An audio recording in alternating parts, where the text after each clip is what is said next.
Hello students, இந்த வீடியோல நம்ம ஆர்த்தோ அண்ட் பாரா ஹைட்ரஜன்னா என்னன்னு பார்க்கலாம்.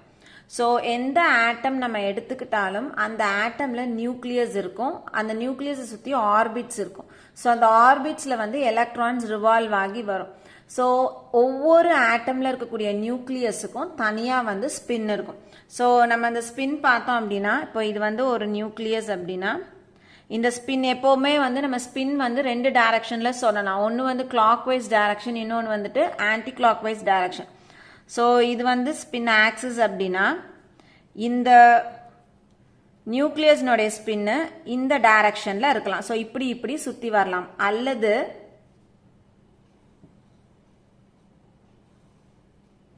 இது ஸ்பின்னா இந்த டைரக்ஷன்ல, ஸோ இது இப்படி போகுதுன்னா இது இங்கேருந்து இப்படி வரும். இந்த டைரக்ஷன்ல சுத்தலாம். ஒன்று இப்படி சுத்தலாம் அல்லது இப்படி சுத்தலாம். ஸோ இந்த மாதிரி ஸ்பின் வந்து ரெண்டு டைரக்ஷன்ல ஏதாவது ஒரு டைரக்ஷன்ல சுத்தலாம். அதே மாதிரி இப்போ ஹைட்ரஜன் எடுத்துக்கிட்டோம்னா ஒரு அட்டாமிக் ஹைட்ரஜன்ல இருக்கக்கூடிய நியூக்ளியஸ்னுடைய ஸ்பின்னு கிளாக் வைஸாகவும் இருக்கலாம் அல்லது ஆன்டி கிளாக் வைஸாகவும் இருக்கலாம். இப்போ ஹைட்ரஜன் நம்மளுக்கு எப்போதுமே என்ன ஃபார்ம்ல அவைலபிளா இருக்கும்னா மாலிகுலர் ஃபார்ம்ல அவைலபிளா இருக்கும். ஸோ மாலிகுலர் ஃபார்ம் அப்படின்னா அதுல எத்தனை ஹைட்ரஜன் இருக்க போது, ஸோ மாலிக்யூல் ஆஃப் ஹைட்ரஜன் அப்படின்னு எழுதுறோம் அப்படின்னா மாலிக்யூல் ஆஃப் ஹைட்ரஜன் எப்படி எழுதுவோம், நம்ம H2ன்னு எழுதுவோம். அப்போ ரெண்டு ஹைட்ரஜன் ஆட்டம் இருக்குன்னு அர்த்தம். அப்போ இந்த ஹைட்ரஜனுக்கு ஒரு நியூக்ளியஸ் இருக்கும், இந்த ஹைட்ரஜனுக்கு ஒரு நியூக்ளியஸ் இருக்கும். இப்போ இந்த ரெண்டு ஹைட்ரஜன்ல இருக்கக்கூடிய நியூக்ளியஸினுடைய ஸ்பின்னை வச்சு தான் நம்ம ஹைட்ரஜனை ஆர்த்தோவா அல்லது பாராவான்னு டிஃப்ரென்ஷியேட் பண்றோம். இப்போ எக்ஸாம்பிளுக்கு ஹைட்ரஜன் மாலிக்யூல்ல இருக்கக்கூடிய நியூக்ளியஸ். ஸோ இது ஒரு நியூக்ளியஸ்,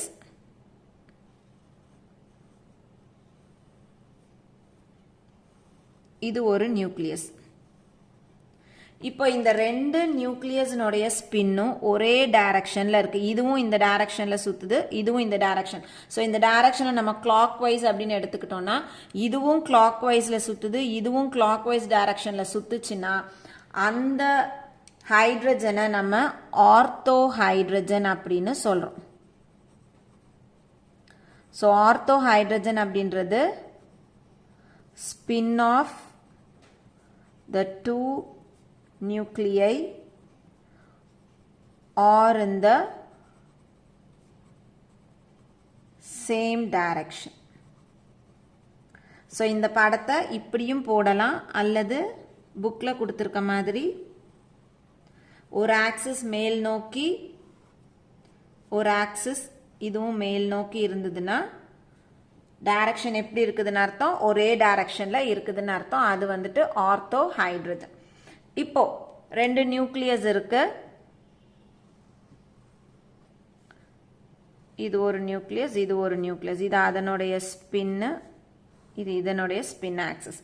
ஸோ ஒன்று இந்த டைரக்ஷன்லையும் இன்னொன்று இந்த டைரக்ஷனையும். ஸோ ஒன்று கிளாக் வைஸ்ல சுத்துது, இன்னொன்று ஆன்டி கிளாக் வைஸ்ல எதிர்த்த மாதிரி சுத்துது. அப்படின்னா அந்த ஹைட்ரஜனை நம்ம என்னன்னு சொல்ல போறோம், பாரா ஹைட்ரஜன் அப்படின்னு சொல்றோம்.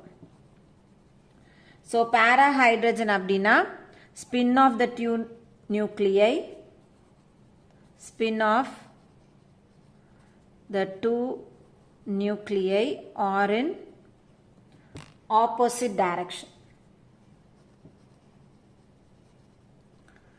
Opposite direction. இப்போ இதை நம்ம எப்படியும் காமிக்கலாம். ஸோ இது ஒரு நியூக்ளியஸ், இது ஒரு நியூக்ளியஸ்னா ஒரு ஸ்பின்னு மேல் நோக்கி இன்னொரு ஸ்பின்னு கீழே இப்படி காமிச்சாலும் இதுவும் எதை ரெப்ரசன்ட் பண்ணுது, பாரா ஹைட்ரஜனை ரெப்ரசன்ட் பண்ணுது. அடுத்தது இதனுடைய ஸ்டெபிலிட்டி பார்த்தோம் அப்படின்னா ஆர்த்தோ ஹைட்ரஜன் வந்துட்டு பாராவை கம்பேர் பண்ணும்போது ஸ்டேபிள். ஸோ இது லெஸ் ஸ்டேபிள். ஸோ அதனால இது ஸ்டேபிள் அதிகமா, இதனோட ஸ்டெபிலிட்டி அதிகம் அப்படின்றதுனால நார்மல் ஹைட்ரஜன்ல 75% எது எக்ஸிஸ்ட் ஆகும் அப்படின்னா ஆர்த்தோ ஹைட்ரஜன்னா 75% இருக்கும். எதுல, நார்மல் ஹைட்ரஜன்ல. ரூம் டெம்பரேச்சரில் நார்மல் ஹைட்ரஜனில் 75% இது இருக்கும். இது எவ்வளோ பர்சன்டேஜ் இருக்கும் அப்படின்னா 25%. ஸோ ஸ்டெபிலிட்டி இது அதிகம்ன்றதுனால இது அவ்வளோ சீக்கிரம் என்ன பண்ணாது, பேராஹைட்ரஜனாக கன்வெர்ட் ஆகாது. கன்வெர்ட் ஆகும் எப்போ அப்படின்னா ரொம்ப ஸ்லோவாக அந்த ப்ராசஸ் நடக்கும். ரொம்ப டைம் எடுத்து தான் கொஞ்சம் கொஞ்சமாக இந்த ஆர்த்தோ ஹைட்ரஜன் பேராஹைட்ரஜனாக கன்வெர்ட் ஆகும். ஸோ நம்மளா உடனே ஆர்த்தோவை பேராவாக கன்வெர்ட் பண்ணணும் அப்படின்னா எப்படி பண்ண முடியும்? இதை உடனே நம்ம இங்கேருந்து இப்படி கன்வெர்ட் பண்ணணும்னா நம்ம டெம்பரேச்சரை குறைக்கணும். So by lowering the temperature. So by lowering the temperature, ortho என்னவா கன்வெர்ட் ஆகுது, பேராவா கன்வெர்ட் ஆகுது. இப்போ அதே மாதிரி ஒரு பேரா ஃபார்மை நம்ம ஆர்த்தோ ஃபார்முக்கு கன்வெர்ட் பண்ணணும் அப்படின்னா, ஸோ கன்வர்ஷன் இங்கே இருந்து இங்கே வரணும்னா ஆர்த்தோ டு பேரா நம்ம சில மெத்தட்ஸ் யூஸ் பண்ணணும். என்னென்ன மெத்தட்ஸ் நம்ம யூஸ் பண்ணுறோம் அப்படின்னா, ஒன்று by using catalyst.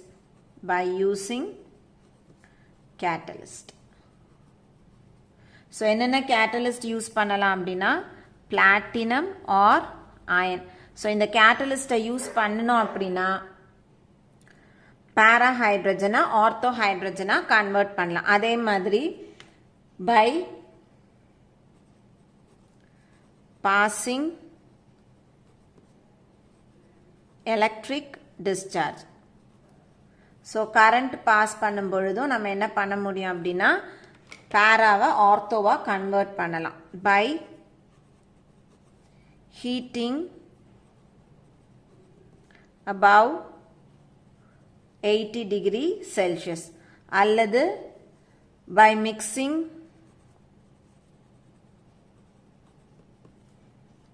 with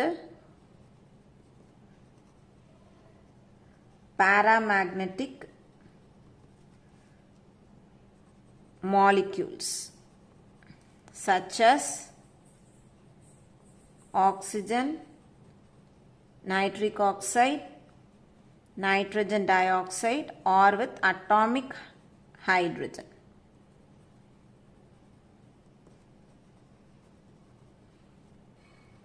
so இந்த மெத்தட்ஸில் எதை யூஸ் பண்ணினாலும் நம்ம பேராவை என்னவா கன்வெர்ட் பண்ண முடியும், ஆர்த்தோ ஹைட்ரஜனாக கன்வெர்ட் பண்ண முடியும். ஸோ இது கொஸ்டினாக கேட்பாங்க நம்மளுக்கு example, how will you convert para hydrogen into ortho hydrogen கேட்பாங்க. So by using catalyst like platinum or iron, by passing electric discharge, by heating above 800 degrees Celsius, or by mixing with the paramagnetic molecules like oxygen, nitric oxide, nitrogen dioxide, or with the atomic hydrogen. இப்போ ரெண்டுமே ஹைட்ரஜனா இருந்தாலும் இதுல எந்த properties சேமா இருக்கும், எந்த properties vary ஆகும் அப்படின்னு பார்த்தோம்னா கெமிக்கல் ப்ராப்பர்ட்டிஸ் சேமா இருக்கும். ஸோ எலக்ட்ரான்ஸ் கெமிக்கல் ப்ராப்பர்ட்டிஸ் அப்படின்னாவே it depends on the outer most electron. ஒரு ஆட்டம்ல வேலன்ஸ் ஷெல்ல இருக்கக்கூடிய எலக்ட்ரான்ஸை பொறுத்து தான் அதனுடைய கெமிக்கல் ப்ராப்பர்ட்டிஸ் இருக்க போகுது. ஸோ இப்போ இந்த இடத்துல ஆர்த்தோ ஹைட்ரஜன் எடுத்தாலும் சரி, பேரா ஹைட்ரஜன் எடுத்தாலும் சரி, எலக்ட்ரான் ஒன்று தான். அதனால கெமிக்கல் ப்ராப்பர்ட்டிஸ் ஒரே மாதிரி தான் இருக்கும். ஆனால் பிசிக்கல் ப்ராப்பர்ட்டிஸ் வேரி ஆகுது. ஸோ என்னென்ன பிசிக்கல் ப்ராப்பர்ட்டிஸ் வேரி ஆகுது அப்படின்னு பார்த்தோன்னா மெல்டிங் பாயிண்ட்டும் பாய்லிங் பாயிண்ட்டும். ஸோ இங்கேயும் எழுதுறேன் நான். மெல்டிங் பாயிண்ட் ஆர்த்தோ ஹைட்ரஜனுக்கு 13.95 கெல்வின். அதே பேரா ஹைட்ரஜனுக்கு பார்த்தோம்னா 13.83 கெல்வின். பாய்லிங் பாயிண்ட் ஆர்த்தோ ஹைட்ரஜனுக்கு 20.39 கெல்வின்.